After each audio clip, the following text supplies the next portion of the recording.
పిఠాపురంలో ఆవిర్భావ సభ మీటింగ్ జరుగుతుంది. నేను ఒక్క ముక్క కూడా చూడలేదండి. నేను చూసిండేది నాగబాబుది ఏదో 1 మినిట్ వీడియో వస్తే అది చూసి అది మన షార్ట్స్లో పెట్టాను.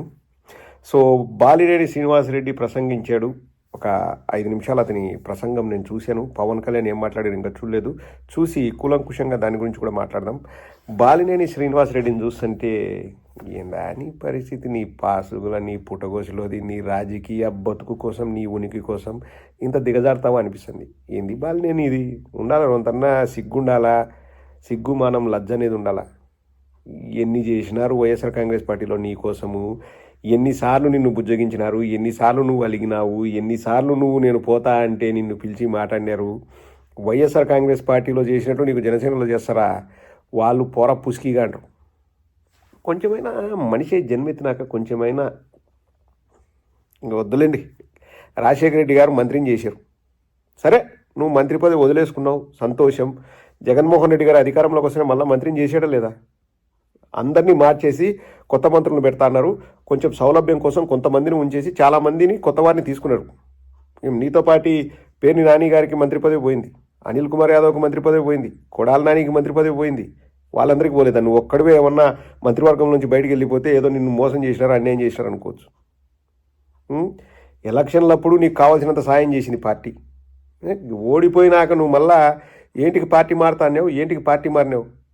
ఇంకా అందరికీ చెప్తే బాగుండదు. బాలినేని ఏదో జగన్మోహన్ రెడ్డి గారు వీళ్ళ వియ్యంకుడి ఆస్తి కొట్టేసిన అంట చెప్పుకుంటూ పోతే ఇంకా ఎట్లో ఇంకా నాకే అసహ్యంగా అనిపిస్తుంది. ఏదో చేతులు వణుకుతా ఏదో ఏడుస్తున్నాడు. పవన్ కళ్యాణ్ నన్ను మంచోడు అన్నాడు, ఆ రోజే పోవాల్సింది, లేకపోతే నా కర్మ ఇట్టుండేది కాదు అని. నువ్వు యాడికైనా ఎవడొద్దన్నాడు?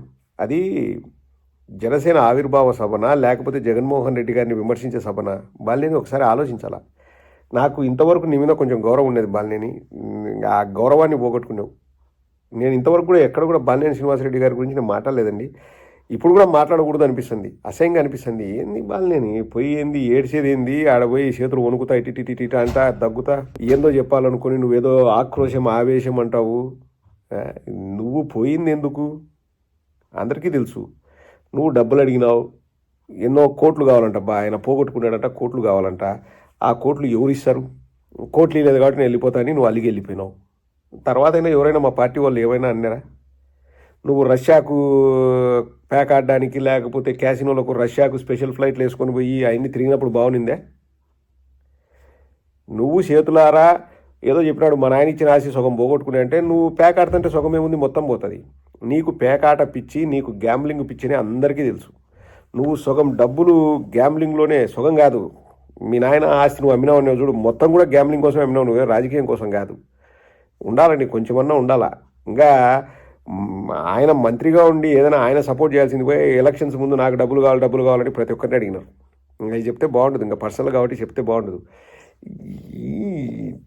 నువ్వు పోతే పో, నీకు ఆడ బాగుంటే సంతోషం. నిన్ను ఏం గౌరవం ఇచ్చినారు? నీకు ఏమన్నా ఎమ్మెల్సీ ఇచ్చినారా? లేకపోతే నిన్ను ముందు వరుసలో కూర్చోబెట్టారా? ఏమన్నా వెనకాల కూర్చున్నావు? నీకు ఏం గౌరవం ఇచ్చినారు? ఆడేమన్నా నీకు గౌరవం ఉందా? నువ్వే చెప్పుకున్నావు నేను 4 సార్లు ఎమ్మెల్యేని, 2 సార్లు మంత్రి అని. నీకేం గౌరవం ఉంది ఆడ జనసేనలో? ఆ పార్టీ మారింది సినిమా తీయడానికంట. సినిమా తీయడానికి అయితే పార్టీ మారాలనా? సినిమా తీస్తాడంట, తీసేందుకు రికార్డులు కొడతాడంట. నువ్వు కూడా కులుకు, దాంట్లో నువ్వే విలన్గా ఉండు, సరిపోతుంది కదా. పవన్ కళ్యాణ్ హీరోగా ఉంటే నువ్వు విలన్గా అది.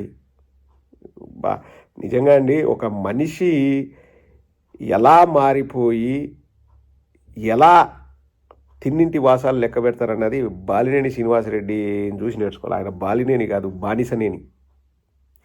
బానిసనేని శ్రీనివాసరెడ్డి అయిపోయినాడు. నాకైతే ఇంకా ఏం అంటే మాటలు ఏదో తెచ్చుకొని మీకోసం మాట్లాడుతున్నా కానీ నాకైతే గలీజ్గా అనిపిస్తుంది. అయిపోయి స్టేజ్ మీద మాట్లాడుతుంటే ఏమి కర్మాయా బాలినేని నీకు? నువ్వేమో అడిపోయి సంతోషంగా ఉండవా? నువ్వు సంతోషంగా లేవన్న విషయం మాకు కూడా తెలుసు. మాకు ఇన్ఫర్మేషన్ వస్తుంటుంది, మొత్తం ఇన్ఫర్మేషన్ వస్తుంటుంది. నువ్వు వాడు ఏమి సంతోషంగా లేవు, నువ్వు ఎందుకురా వచ్చినా, నువ్వు బాధపడుతున్నావు అని మాకు తెలుసు. ఎందుకు ఈ డ్రామాలు? పోనీ నీకు మనసు చంపుకొని వాడు ఉండాలంటూ ఉండు, ఎవడొద్దన్నాడు, మేము వద్దన్నామా? కానీ జగన్మోహన్ రెడ్డి గారిని అనాల్సిన అవసరం ఉంది. రేపు మళ్ళీ నువ్వు ఇటు పక్క పార్టీకి వస్తే నువ్వే ఎన్ని మళ్ళీ నువ్వు భరించగలవా? ప్రతిపక్షం వాళ్ళు అవతలలోనే దుమ్మెత్తిపోస్తారు. ఆ రోజు బాలినేని శ్రీనివాసరెడ్డి జగన్మోహన్ రెడ్డి గారిని ఇట్లా అన్నాడు, ఈరోజు మళ్ళీ పోయినాడు చూడంటే నువ్వు యామకం పెట్టుకుంటావు. అవన్నీ అవసరం లేదు. నాకు నిజంగా బాలినేని శ్రీనివాసరెడ్డి నిన్ను చూస్తుంటే జాలి కలుగుతుంది. ఇంత చేతగానోడా, ఇంత చేతగాని దద్దమ్మన అనిపిస్తుంది. ఇంకా మళ్ళా ఊపిరి ఉన్నంత వరకు నేను జనసేనలోనే ఉంటా, నేను పవన్ కళ్యాణ్తోనే ఉంటా అని మళ్ళీ ఆ సన్నాయి నొక్కులు దేనికి? చూపిస్తాను చూడండి, ముగించే ముందు ఒక వీడియో చూపిస్తాను. అంతకుముందు ఇప్పుడు ఎట్ట మాట్లాడుతున్నాడో ఆయన నోటి కూడా చెప్పినదే వినండి. నా ప్రాణం ఉన్నంత వరకు నేను పవన్ కళ్యాణ్ తోటి అతడే ఉంటాను. నాకు పదవి వచ్చినా రాకపోయినా పర్వాలేదు, నేను పవన్ కళ్యాణ్ తోటే ఉంటాను. నేను రాజకీయాల్లో ఉన్నంతకాలం వైఎస్ఆర్ పార్టీలో ఉంటా, లేకపోతే రాజకీయాలు మానేస్తారు. అంతేగాని పార్టీలు మారటం, పార్టీలు అవసరాలు బట్టి మారటం ఆ నైజం నాకు కాదు. ఇప్పుడు ఏం చెప్తున్నాడు? ఏటికి పార్టీ మారినావంటే ప్రజలకు సేవ చేయడానికి, దానికోసం కాదంట పార్టీ మారింది, సినిమా తీయడానికి పార్టీ మారినాడంట. బాలినేని, నువ్వు రాజకీయ నాయకుడిలాగా ఎక్కడ మాట్లాడట్లేదు. నీ ఉద్దేశాలు వేరు, నీ అవసరాలు వేరు, నీ ఇబ్బందులు వేరు. ఏదో పవన్ కళ్యాణ్తో సినిమా తీసుకో, మాకేం అభ్యంతరంలే. నువ్వు రాజకీయాలు మాని.